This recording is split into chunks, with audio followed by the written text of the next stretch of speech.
Subscribe करी और घंटी भी दबाई। आपके एक सब्सक्राइब हमारा खातिर सोना के सिक्का के बराबर बा। जय भोजपुरी, आप सबके टॉप 10 भोजपुरी चैनल में स्वागत करतनी और आप सबके बीच में लेकर आगिल बनी एक और बड़ा रिपोर्ट। जोन बड़ा रिपोर्ट जुड़ल बा पावर स्टार पवन सिंह जी के तरफ से।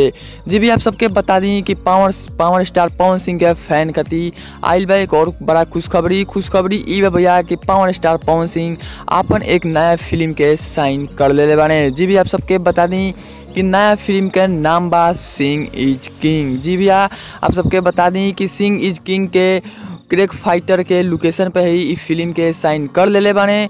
और ये फिल्म आप सबके कब देखे के मिली आवे वाला रिपोर्ट में हम आप सबके बता दें। बात कर जाओ भैया इस फिल्म के डायरेक्टर और प्रोड्यूसर के।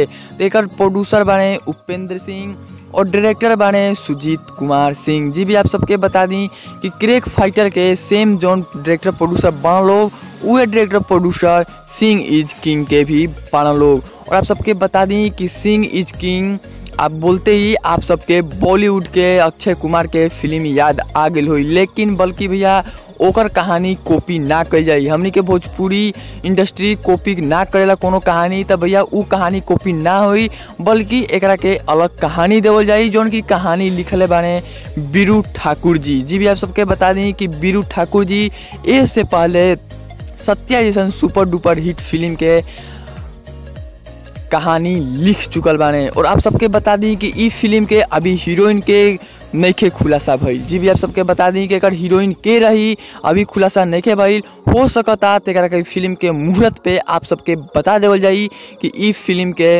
हीरोइन के रही। अगर आप सबके पवन सिंह के फिल्म के ई नाम अच्छा लागल होके और कुछ भी पवन सिंह के इस फिल्म से जुड़ल कुछ भी अगर खबर आप सबके जाने के होके तो आप सब हमारे चैनल के सब्सक्राइब कर ली और घंटी भी दबा दी। क्या कि भोजपुरी इंडस्ट्री के कोई भी खबर हम छोड़ी लेना भैया आप सबके बीच हम बता दीला। जय हिंद, जय भोजपुरी। फिर से मिलम एक ताज़ा खबर के साथ, तब तक बाय बाय।